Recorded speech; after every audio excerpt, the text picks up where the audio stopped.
Hello everybody and thank you for tuning in for another video. For this video, I wanted to take a dive into the creatures of the Fallout series that provide absolute nightmare fuel.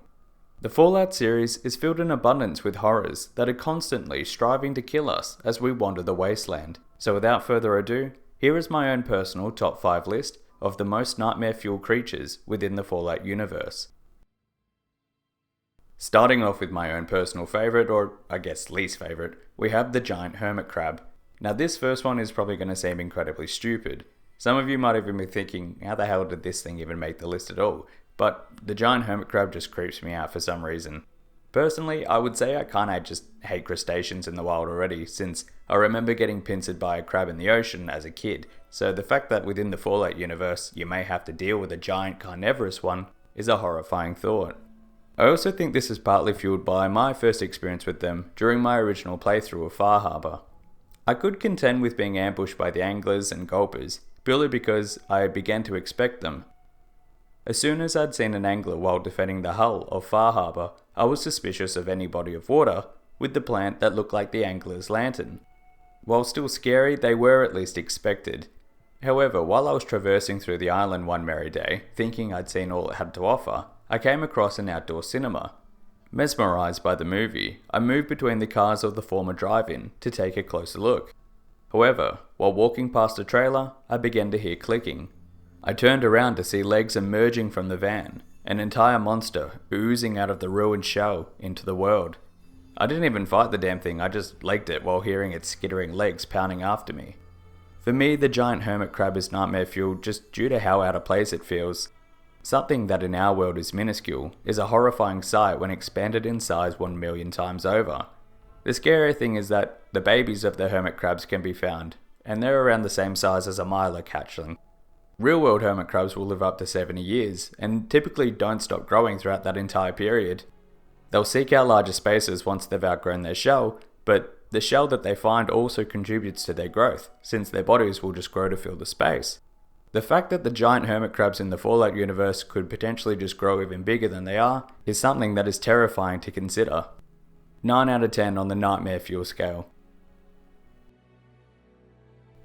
For most of the creatures that have made it onto this list, it's primarily just due to their appearance. While the next entry, the centaur, is absolutely terrifying, what makes them most nightmarish is the manner in which that they are created. Centaurs are a disturbing chimera, comprised of the DNA from a variety of different species. In the deep recesses of the Wasteland, prisoners of supermutants are herded through dank dark corridors to vast vats of the forced evolutionary virus. The unfortunate human beings are thrown into the tanks alongside other mammals such as dogs and cats. The FEV mutates the DNA of each of those submerged, splicing them together until a monstrosity emerges from the tank. Thankfully, the process appears to destroy the memories and personalities of the victims, rendering the centaur an unintelligent monster of diminished intellect. Some of the denizens of the Wasteland have theorized that centaurs can communicate, however, this has not been seen in-game. And even if they could, I think the only thing they would say is, "Come on, kill me, I'm here! Come on, do it now, kill me!" Given the nature of their creation, centaurs can vary in appearance. Within Fallout 1 and 2, centaurs are seen to possess 6 legs that seem to end in hands rather than feet. Most notably, they've got 2 heads. One seemingly belonging to a human being who'd been thrown in the tank, and the other belonging to a dog.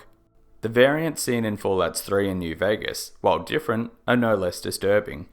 While still being a mix of human captives and animals of the Wasteland, these centaurs are markedly more humanoid in appearance, bearing only 1 human head.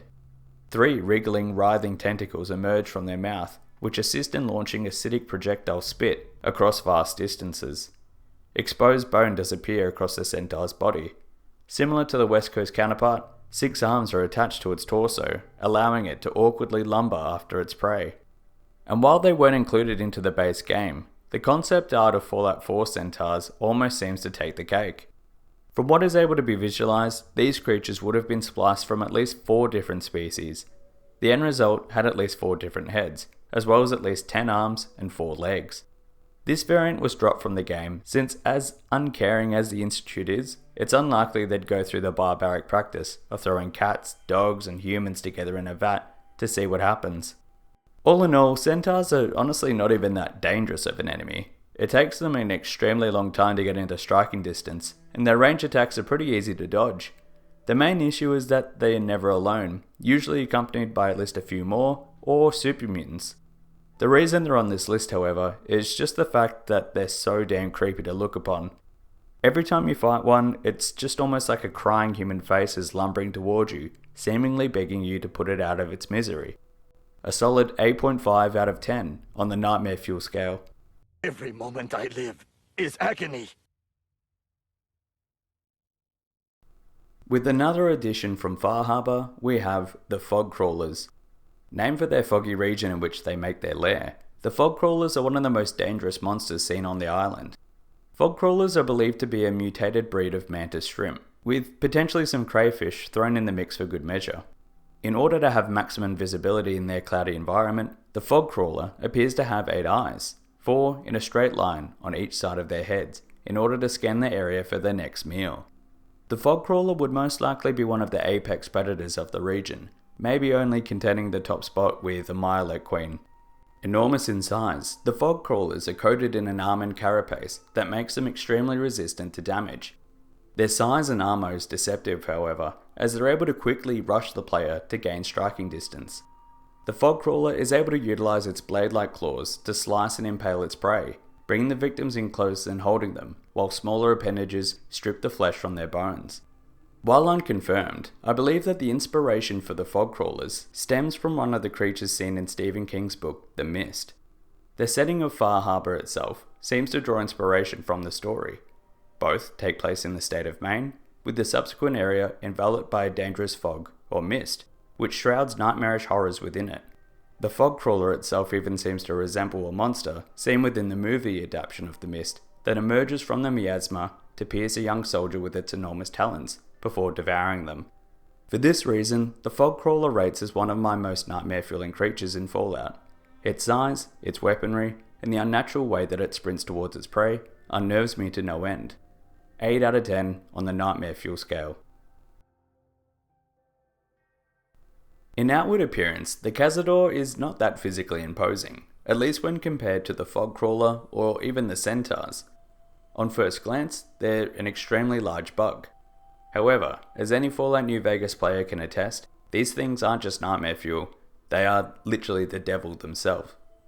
To truly understand the horror of encountering one of these flying menaces, I'll recite an anecdote that most players can relate to. You're a level 1 player, exploring Goodsprings for the first time.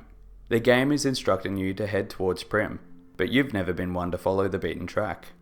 You go the other way, coming across the graveyard in which you were buried within the opening cutscene. You continue onwards, telling the pop-up notification that you plan to continue forward, when you see something orange fluttering in the distance.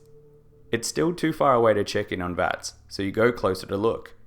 Upon opening VATS, you realise it's called a Cazador, and essentially, it's a giant wasp. No problem, I just came out of Fallout 3, and the bugs in that game were laughably weak. You close VATS and realise that they have sighted you. What's worse, they're coming for you, at a blinding speed. You start firing, but none of your shots hit. You open VATS and pop off a few rounds, but it's not enough to stop them. Before you know it, they're within striking distance and beat the absolute crap out of you, depleting your health within mere moments. And as your player falls to the ground, the last thing you hear is the sound effect of their poison being applied to you.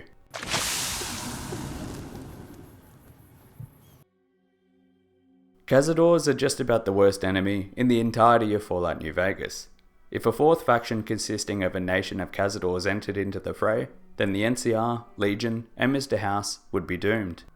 Every single video I've made on the what-ifs of a New Vegas ending would be rendered moot, as the Cazadors lay waste to all around them, with no care for politics or ideology. Even for my late game, super high leveled characters, I still will try to sidestep fighting these things. Their nightmare factor is also increased, given the fact that they have the highest perception of any creature, so it's nearly impossible to sneak past them. They're also based on the real-world tarantula hawk wasp, an insect so metal that it eats tarantulas. Not only that, but they paralyze their prey before dragging it to a brood nest as living food. A single egg is laid on the prey, hatching to a larva which eats the still living tarantula. Suffice to say, Cazadors are literal nightmare fuel, a solid 10 out of 10 on the Nightmare Fuel scale. And lastly, we have the Deathclaws. Deathclaws are one of the most iconic Wasteland creatures to the Fallout series. Being the apex predator across the waste, there are extremely few monsters that the Deathclaw would fear. While they have a long and storied history and many different variants seen throughout, the Deathclaws I'll be focusing on in this Nightmare Fuel list are those seen in Fallout New Vegas and Fallout 3. While they kinda resemble the demons from Scooby-Doo the movie, Deathclaws are one of the most fear-inducing enemies you'll come across. This largely being due to the fact that, like Cazadors, you can barely outrun them. As well as this, they have the second highest perception base of any creature, meaning you can barely sneak past them as well. And like the Cazadors, Deathclaws do play a key role in Fallout New Vegas to keep the player on track with the story. The direct path to Vegas is blocked on both routes by these creatures, so you essentially are forced to go the long way and actually enjoy the story. However, if you do try and fast track your way to Vegas, you're in for a bad time. You might scan around in vats to locate where it's coming from when you suddenly see a demon straight from hell running at you with arms wide open. At lower levels, that's basically it. You may as well just reload your save because you're not coming back from this. It also adds to insult when you get killed by one of the babies, who despite their disabilities have no issue in throwing down. Deathclaws are seen in other Fallout games, with Fallout 4 having one appear in the first mission of the game. However, there's something about the Fallout 3 or New Vegas Deathclaws which just sets them apart from the other variants. A solid 9 out of 10 on the Nightmare Fuel scale. And those are my top 5 most Nightmare Fuel inducing creatures. I imagine that there'd be quite a few monsters not on the list that some would think should be on here, so please let me know what your top 5 Nightmare Fuel Fallout creatures would be.